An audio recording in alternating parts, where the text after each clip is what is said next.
que novidade, eu que vou ministrar. Glória a Deus, pessoal. Glória a Deus. Ai, Jesus. Normalmente o dia das profissões assim é dia de feriado para aquele que é da profissão, né? Pensou se fosse feriado, né? Dia do pastor, feriado para o pastor. Estavam livres de mim. Vamos lá, queridos, para o Evangelho de Mateus, capítulo 26.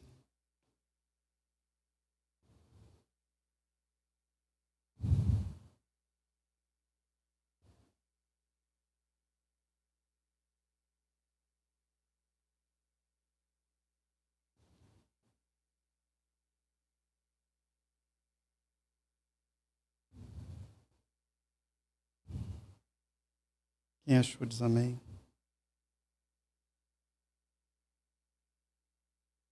Pegou um amém bem longe assim, né? Amém? Vamos lá, a partir do verso 17, amados.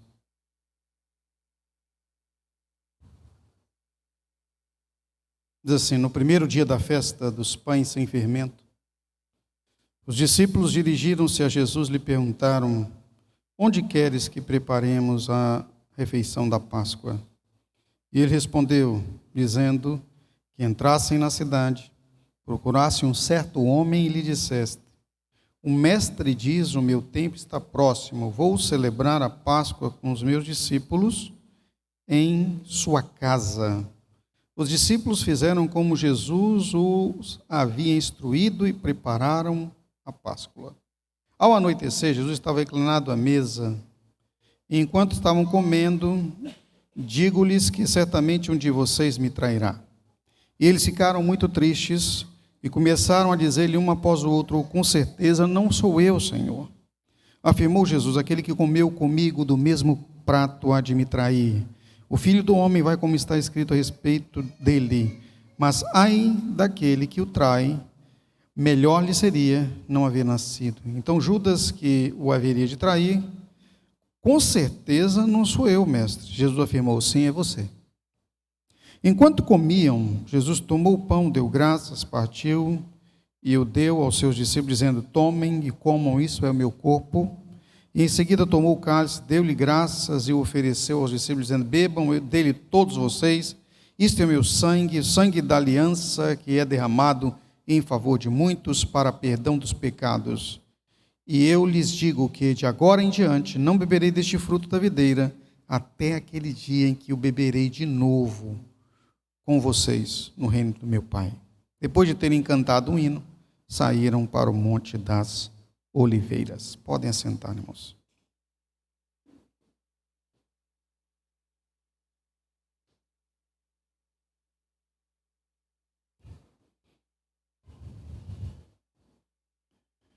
Bom, nós estamos iniciando sobre o tema do mês, a unção do amor. A unção do amor, a unção do cuidado de Deus. E quando Jesus celebrou essa Páscoa, esse momento que foi instituída a ceia do Senhor com os discípulos, ele deixou claro que ele tinha muito, mas muito desejo de celebrar esse momento com os discípulos. Em Lucas capítulo 22, dos versos 15 a 20, narra essa mesma passagem e ele diz lá: desejei ardentemente comer com vocês essa Páscoa antes da minha morte. Tem algumas traduções que vai dizer assim: antes da paixão.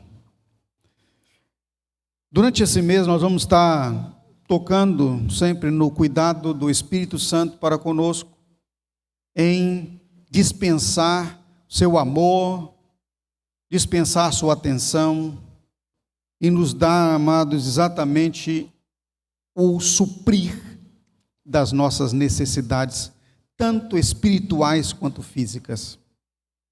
Nesta manhã, é uma palavra de preleção à ceia do Senhor.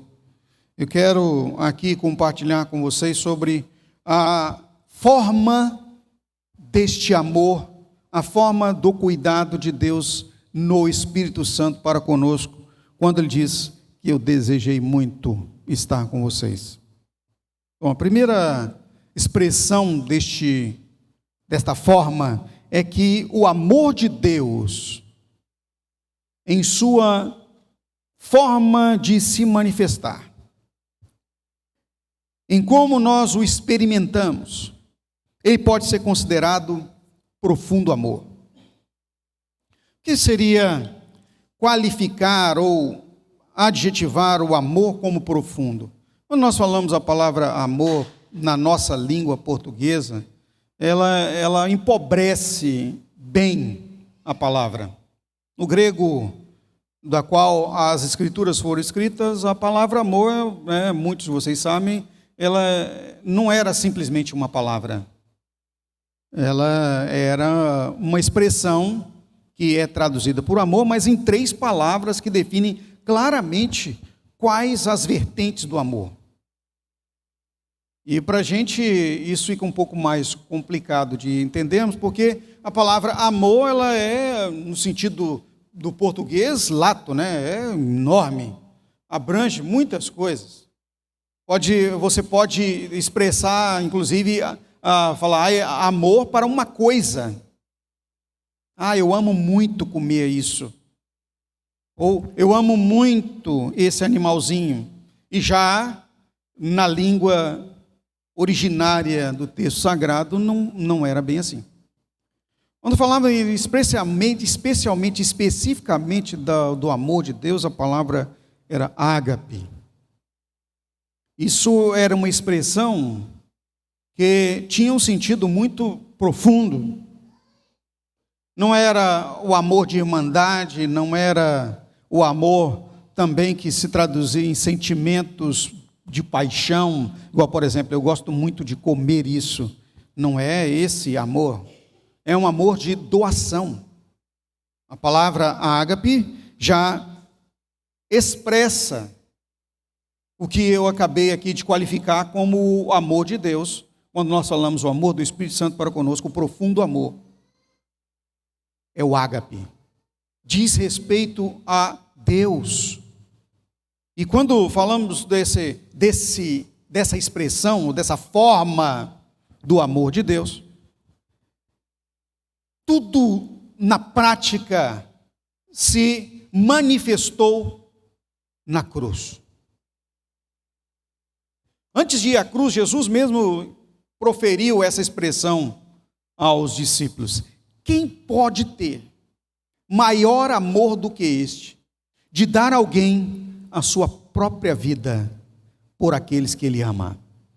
Não é? E na nossa tradução aqui, quando você pega o texto bíblico, vai dizer assim, pelos seus amigos, mas o amigo é aquele que ama. Quem tem maior amor do que este, do que dar a alguém a própria vida por aqueles que ele ama, pelos seus amigos? Quem tem? A maioria, em qualquer situação, iria primeiro defender a sua própria vida. Mas é exatamente aqui que nós demonstramos, irmãos, e vemos pelas Escrituras e a manifestação de Deus, o que é este amor. O amor de negação de si mesmo para a doação ao outro. Eu prefiro morrer em seu lugar. Eu estou disposto a dar tudo que sou e tudo que tenho para que você possa viver, para que você possa ser salvo, para que você possa experimentar a vida plena. Este amor profundo de Deus tem coligação e correspondência com o que o apóstolo João traduz em João capítulo 10, versículo 10, especialmente a parte B do verso. Nós não vamos pegar a parte inicial que fala sobre o mercenário, aquele que não ama, mas vamos pegar a segunda parte que diz: eu vim para que vocês tenham vida e a tenham em abundância. Quando Jesus fala essa expressão, ele está demonstrando o seu profundo amor. O que eu tenho é o que eu quero para você. O ágape é isso. É a expressão do dar o que se tem. E quando falamos de dar o que se tem, é exatamente a palavra doação. Doar-se. Dar-se. E essa exigência, essa forma de amor, comumente ela traz, queridos, o seguinte: sem correspondência. Se formos avaliar a nossa forma de amor, e aqui a maioria de nós não experimentamos e não temos como homem natural o amor ágape. Nós temos o eros, que é o sentimento de paixão, que move, que traz sentimentos humanos. Não tem, de forma alguma, o quê de doação. Pois se houver doação, sempre vai com uma condição. E o que eu vou receber de volta? Nós falamos, por exemplo, das relações familiares, de casamentos, então, matrimônio. A maioria exige do outro o retorno, correspondência do amor. Isso não é o amor ágape. O ágape não cobra retorno, ama por dar. O eros cobra. Eu não estou sentindo correspondência de seu amor. Não é assim que muito acontece nos casamentos? Amor não é só palavras. É porque aquele que está dizendo isso está cobrando retorno, correspondência. Isso é o eros. É o que acalenta o eu, nutre. E o ágape é exatamente a negação do eu. É altruísmo na forma pura. É morrer em favor de alguém. E por que nós não conseguimos isso? Porque Deus sabe da nossa limitação, e por isso mesmo que Jesus veio. A doação de Deus, o investimento de Deus no profundo amor, foi exatamente para vir aqui e suprir a nossa lacuna deste amor. Até para com Deus nós somos assim, irmãos. É possível que eu esteja falando para alguém aqui nessa manhã que vai muito se coadunar com esta fala que eu vou dizer agora. Mas, Senhor, eu sou fiel. Reticências, o que você está dizendo? Eu não mereço estar sofrendo essas coisas, ou recebendo de volta isso, porque eu estou investindo no Senhor. Irmãos, isso não é amor ágape, isso é eros. Exige resposta, correspondência. Nós temos que nos cuidar com isso muito. E quando tratamos de Deus e para com Deus, nós temos que ir em direção a Ele da mesma forma que Ele vem em direção a nós. Embora Ele nos acolha, apesar de nós, com as limitações que temos, mas nós temos que aprender em retribuir e viver e corresponder o ágape. O que você está disposto? E o próprio Jesus nos dá a receita. Aquele que quiser vir após mim, ou seja, aquele que quiser ser meu seguidor, negue-se a si mesmo. A cada dia tome a sua cruz e siga. Ou seja, o que Ele está te convidando, o que Ele está te chamando é para viver o amor ágape. Esse profundo amor.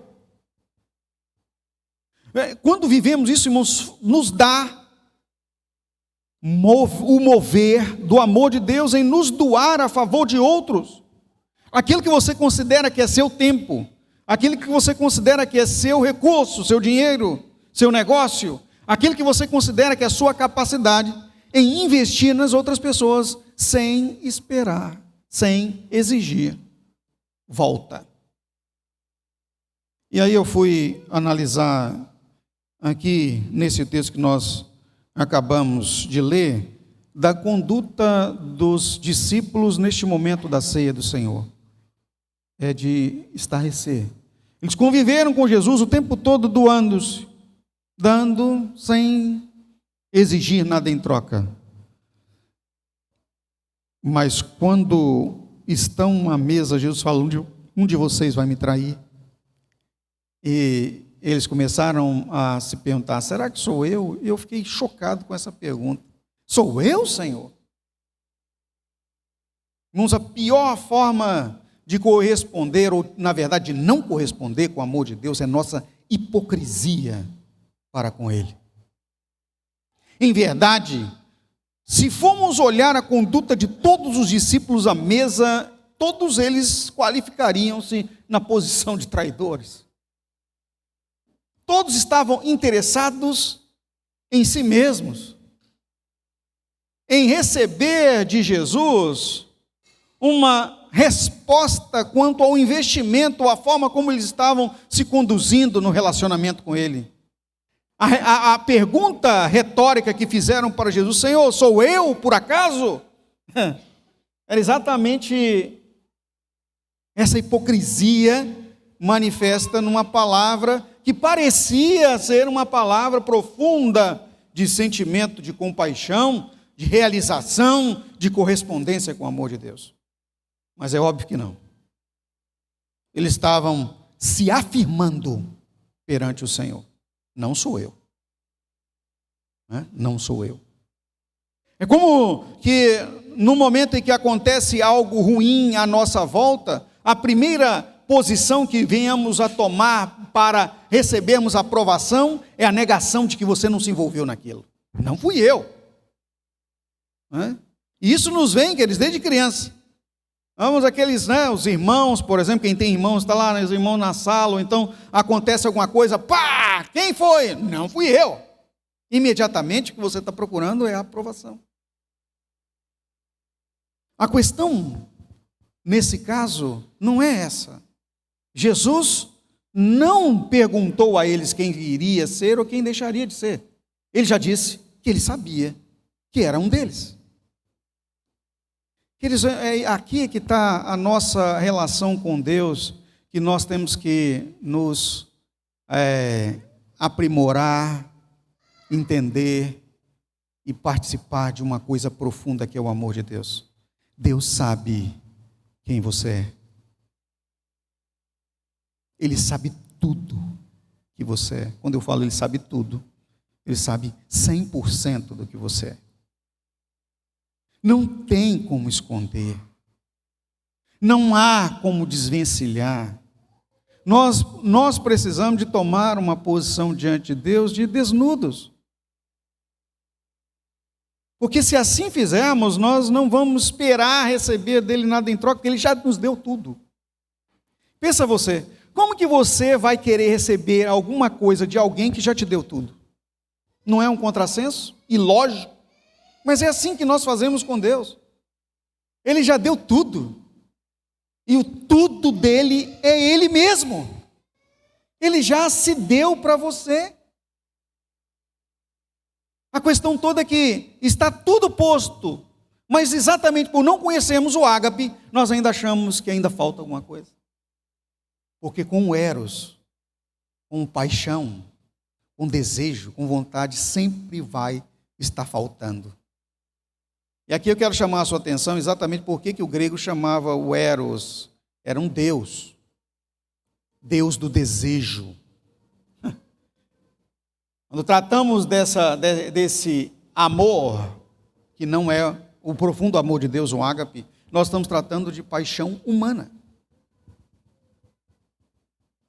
De caídos da graça de Deus.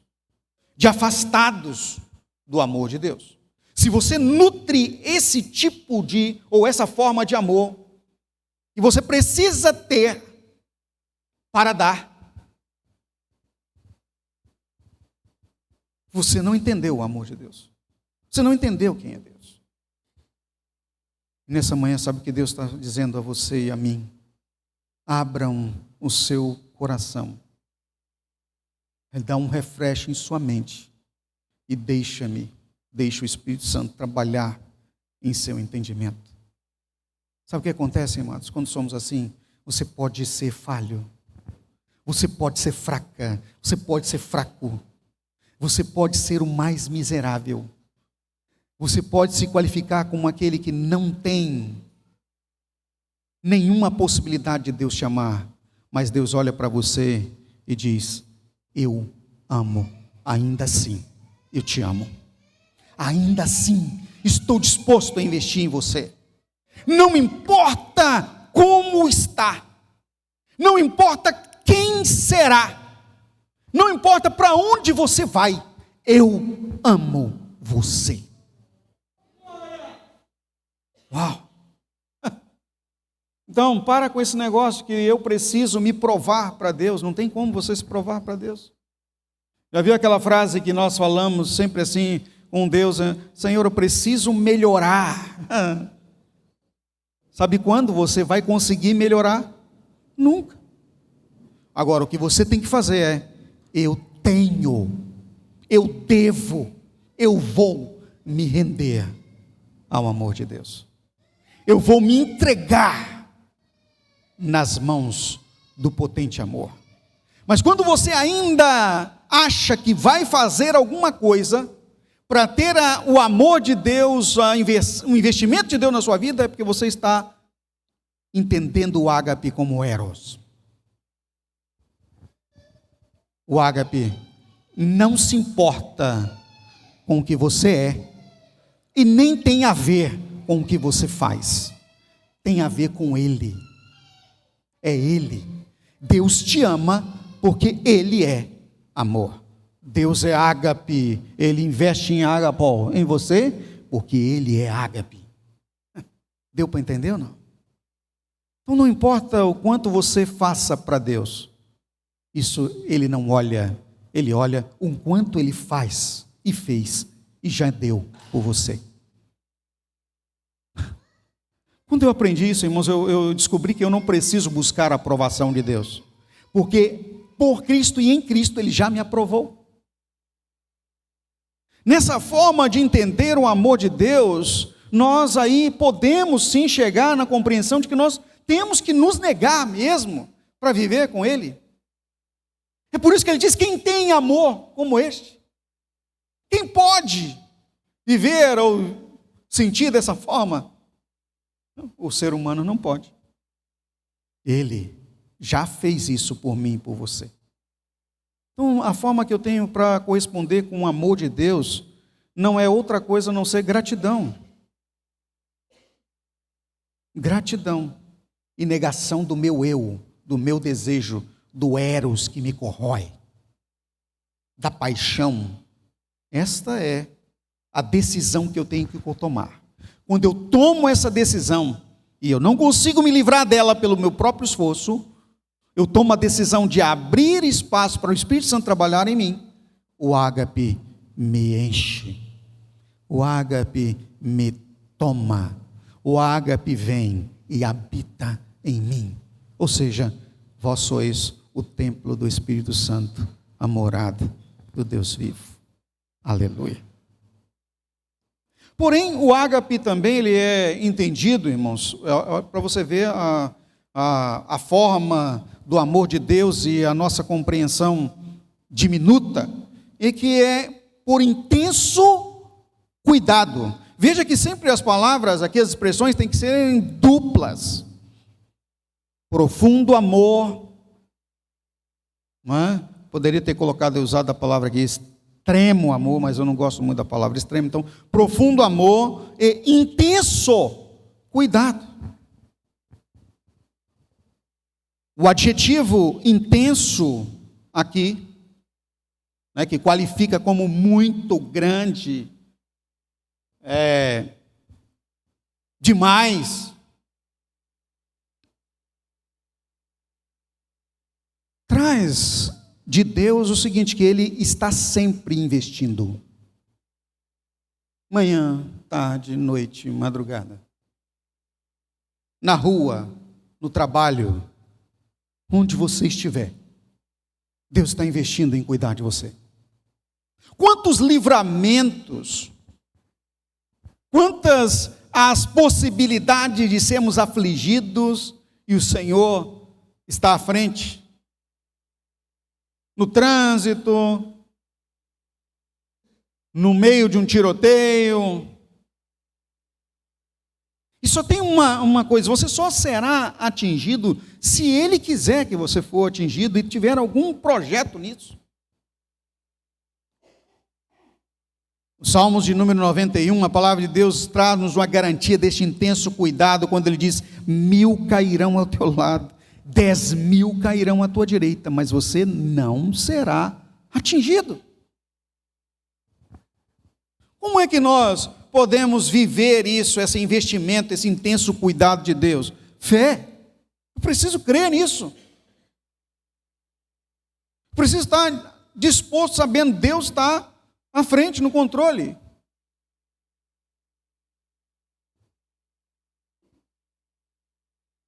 O investimento de Deus em nossa vida, ele é poderoso.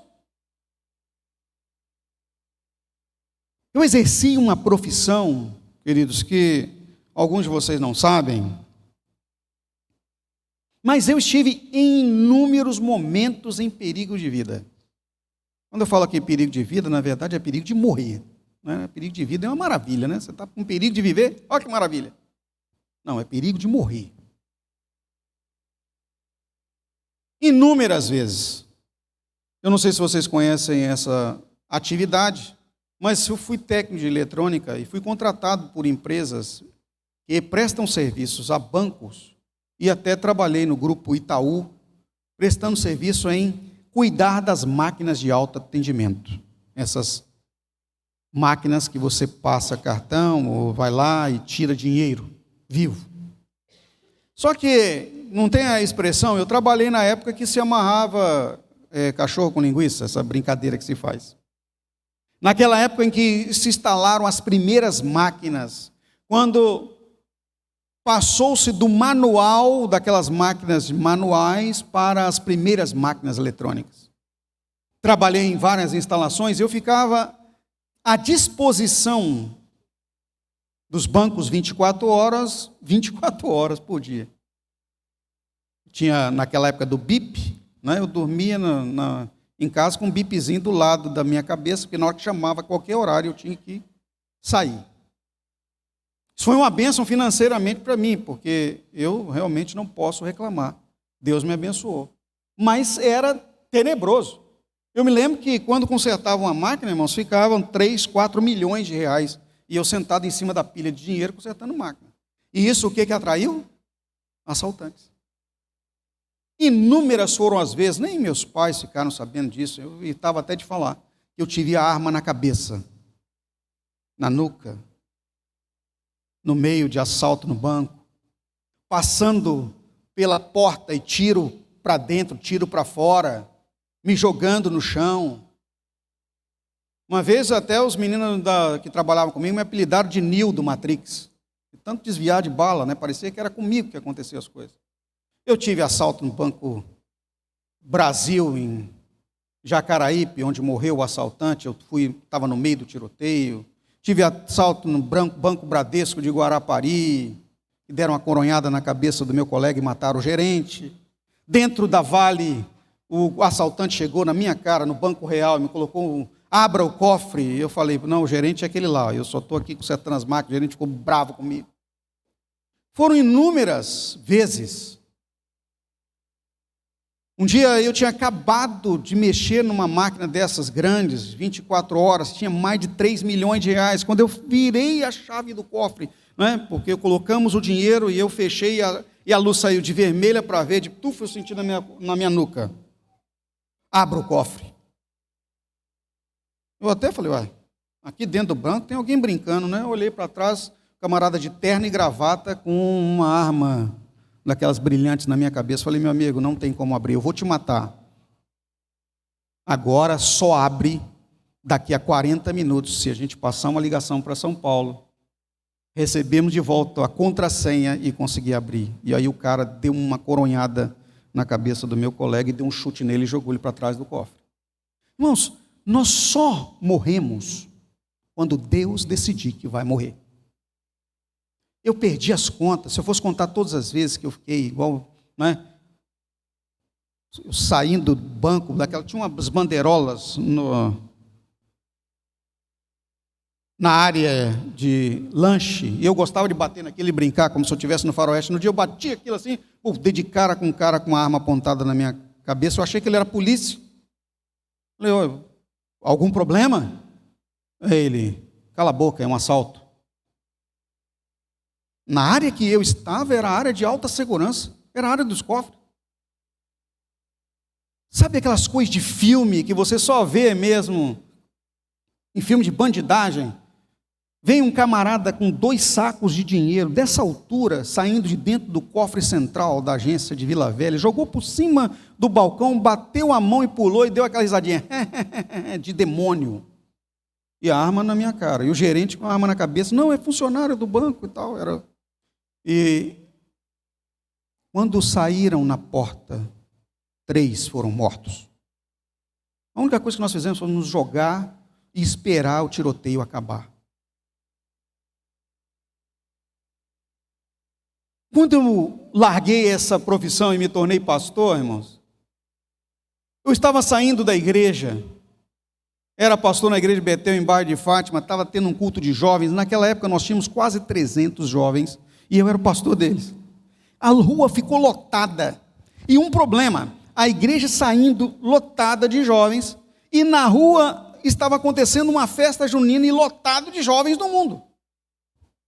E aquilo fez com que um dos meninos esbarrasse o carro, lógico que a rua estava muito cheia para sair com o carro, na perna de uma moça. E era a mulher do traficante da região de Hélio Ferraz. Ele não sabia, nem eu. Só chegaram e me bateram no braço e falaram: pastor, vão matar fulano de tal lá fora. E eu saí correndo. Aí ele lembra disso, que, né, amor? Saí correndo, entrei na frente da arma, falei: não, ninguém vai matar ninguém aqui, ninguém vai morrer. O cara colocou a arma na minha cabeça. Opa, pastor. Gente, vamos embora, o pastor está aqui. E aí saíram aquele monte de traficantes com a arma para cima e foram embora.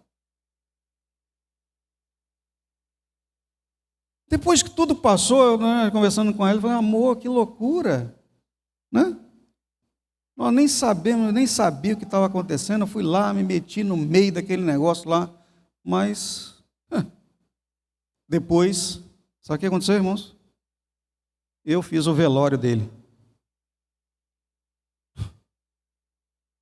Os traficantes foram lá na igreja para pedir para eu fazer o velório, quando ele foi morto por uma delegada de polícia. As coisas que Deus faz em nos livrar, você não tem noção. É lógico que a minha profissão era muito mais perigosa, ainda é. Sou alvo inúmeras vezes, como aqui mesmo, já bateu um tiro aqui e a bala foi parar lá naquela parede. Alguém atirou lá de cima para me matar, dentro do templo. Como há poucos dias atrás, ligaram no meu telefone dizendo: pastor, nós somos aqui da comunidade e nós sabemos aí que o senhor conhece aqui, nós estamos com um dos meninos nossos que precisa ser solto e nós queremos aí saber se o senhor vai colaborar. E nós sabemos quem você é. Você mora no apartamento tal, aqui no Laje Mineiro, sabemos o seu horário, sai da igreja tal hora, volta tal hora, nós sabemos a placa do seu carro, então nós estamos esperando o senhor ver o que o senhor vai fazer aí para nos ajudar.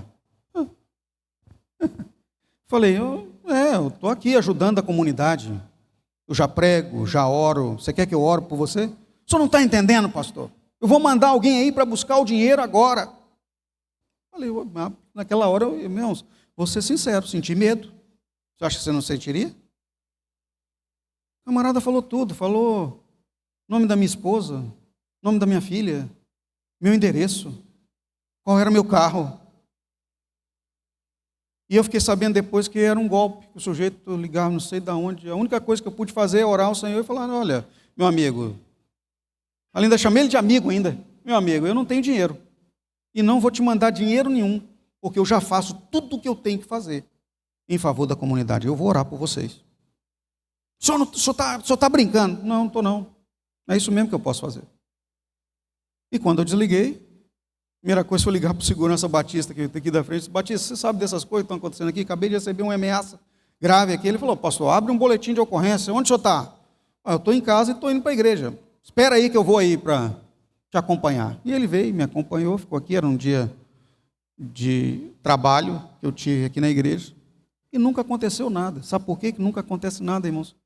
Porque só vai acontecer quando Deus permitir.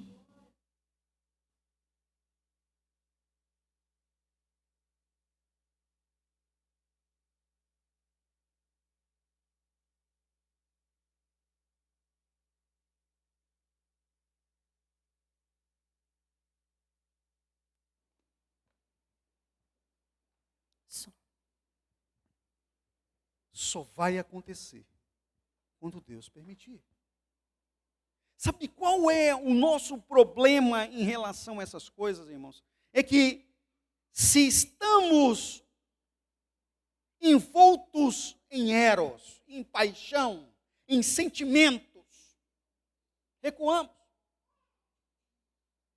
desistimos.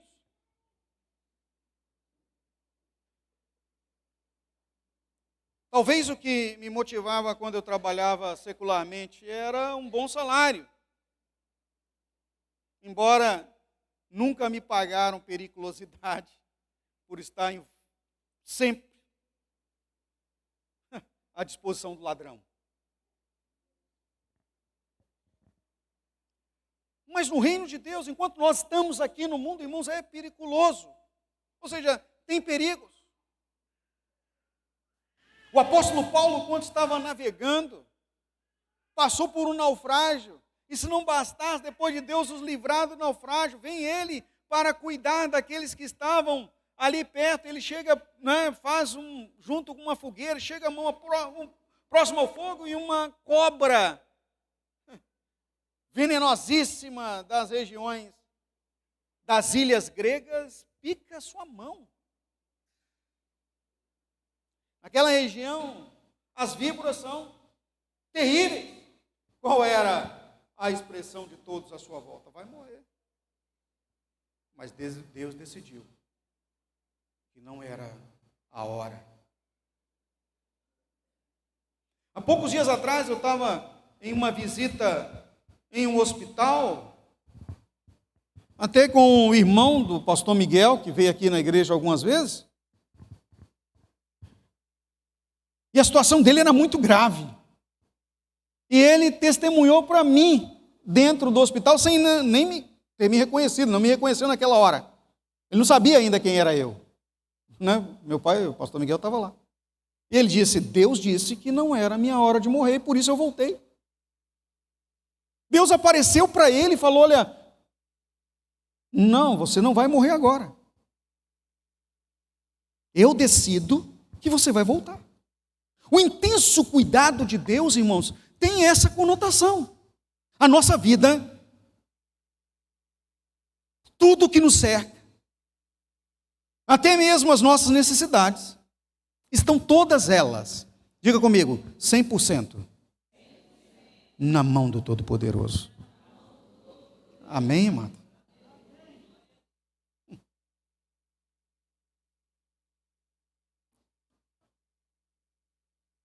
Um dos testemunhos tremendos, por exemplo, em relação a emprego que eu já tive.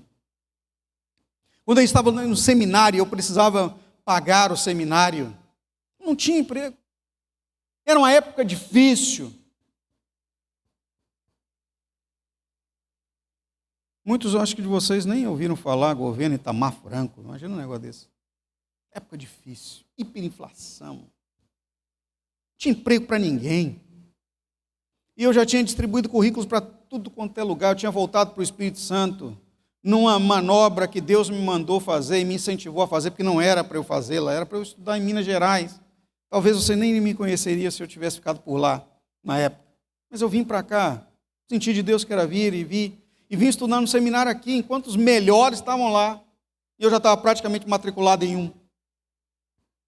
Mas Deus me garantiu que iria me sustentar. E um dia eu recebi uma ligação lá em casa. Nunca tinha ouvido falar da empresa. Não entreguei currículo. Não contatei. Na verdade, eu nem recebi a chamada. Quem recebeu foi minha mãe.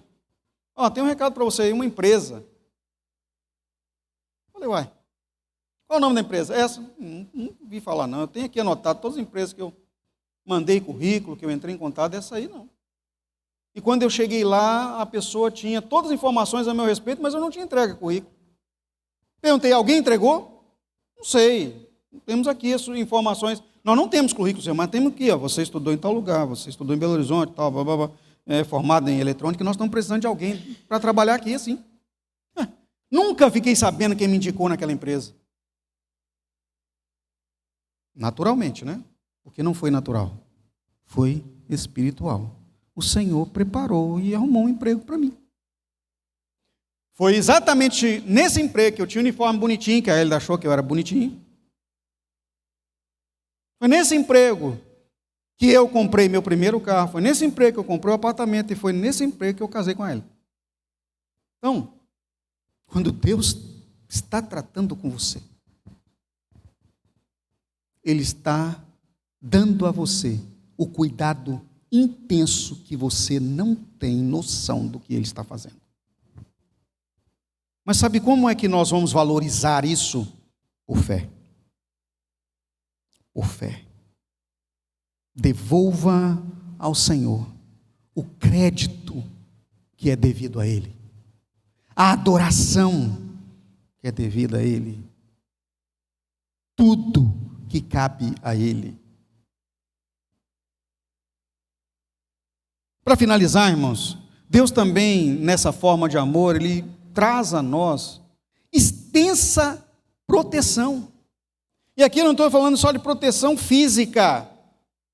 Quero ir um pouquinho mais além, acima do intenso cuidado, para extensa proteção, porque perpassa o mundo físico e entra no sobrenatural. Há uma proteção de Deus a nosso favor contra as hostes espirituais da maldade. Nós somos os protegidos de Deus contra o maligno.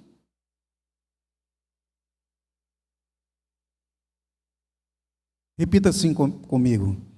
O maligno não me toca, porque ele não pode tocar em Deus que está em mim. Aleluia. Ó, é de arrepiar. Não é porque você é bom, não é porque você merece. A extensa proteção de Deus te acontece porque você é templo do Espírito Santo. Ainda que eu andasse, diz o salmista no Salmo 23, pelo vale da sombra da morte, mal algum eu temerei, porque tu estás comigo, a tua vara e o teu cajado me consolam. E eu fui analisar por que o salmista usou essa expressão, ainda que eu andasse pelo vale da sombra da morte. Aqui, irmãos, tem uma questão judaica. Quando Davi fala essa expressão, ele está dizendo exatamente se eu andar em perigos que o mundo sombrio, o mundo dos espíritos, que para eles eram dessa forma, o entendimento era bem diminuto em relação ao que nós temos hoje, do que é batalha espiritual, do que é enfrentar o inimigo, né? Eles não tinham essa revelação divina. Ainda que eu passe bem próximo de ir ao mundo espiritual, nada vai me acontecer. Só que Davi achava que ele ia passar bem próximo do mundo espiritual, porque ele não tinha entendimento que, na verdade, amados, nós somos espirituais. Nós estamos no mundo espiritual. Enquanto que a nossa manifestação física se dá no mundo natural, as nossas ações são eminentemente espirituais. E sendo dessa forma, você tem que ter consciência de onde você está, de como você está e de quem está com você. Quando temos essa noção, queridos, tudo o que nós fazemos é primeiro no mundo espiritual, porque é exatamente a extensão da proteção do amor de Deus agem primariamente no mundo espiritual. Ou seja, onde as coisas realmente acontecem, onde as decisões são tomadas, onde Deus reina e o diabo não tem mais entrada, porque ele foi precipitado de poder no mundo espiritual. Por isso que ele veio para o mundo físico. Está limitado no físico. Por isso que as ações do diabo são sempre em nos trazer dor, dificuldade naquilo que é físico. Porque no espiritual, o domínio é do Senhor. O domínio é de Deus. Quando fala que o diabo foi precipitado, irmãos, da presença de Deus, é que ele teve que ser expulso do espiritual para somente ter influência no natural, e ainda limitada, porque para influenciar no natural, ele precisa do ser humano, que é e tem a ponte, a interface para o natural. Por isso que os demônios, espíritos malignos, eles possuem as pessoas. Por isso que os anjos caídos, para fazerem qualquer manifestação, eles se materializam, porque eles precisam agir, é no natural. Pois no espiritual, diga comigo, está tudo dominado. Aleluia. Quem domina é o Senhor. Quando Jesus passou pela cruz, ele foi lá e falou: eu o venci. Me dá a chave da morte. Me dá a chave do inferno. Aquele que esteve morto e reviveu. Ele é poderoso. E limitou Satanás totalmente no mundo físico. Então nós temos isso aí. Ele age fantasiosamente nas regiões espirituais com interferência no físico, porque no espiritual é quem controla é o Senhor. Ele não pode fazer nada se Deus não permitir. Quando nós estamos nessa extensa proteção, queridos, nós sabemos tudo, 100% do que nos envolve é o Senhor quem controla, é o Senhor quem governa, é o Deus do governo. Sabe o que Deus fez aqui e quer fazer com você nessa manhã? Conscientização. Você precisa tratar seu entendimento de quem é Deus e do profundo amor, do intenso cuidado e da extensa proteção que Ele dispensa à sua vida. Que Deus promova isso na sua vida. Crescimento de compreensão do quanto, do tamanho e da profundidade do amor de Deus para com você. Amém. Vamos colocar de pé, em nome de Jesus. Eu quero finalizar essa palavra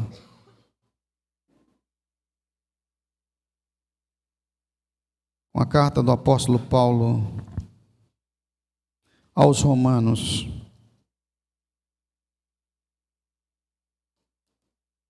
O capítulo é 8. E eu vou ler aqui para você, exatamente no capítulo que trata sobre a vida pelo Espírito, que diz o seguinte, a partir do verso 37. Romanos 8, 37. Mas em todas estas coisas, somos mais que vencedores por meio daquele que nos amou.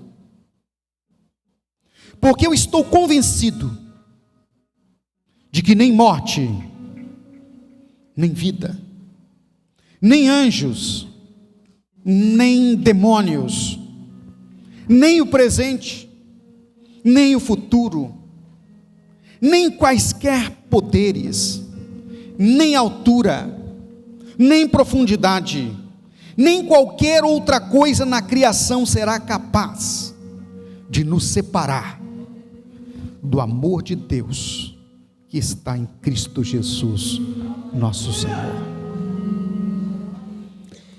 Tenha consciência do amor de Deus, ágape, para com você. Nada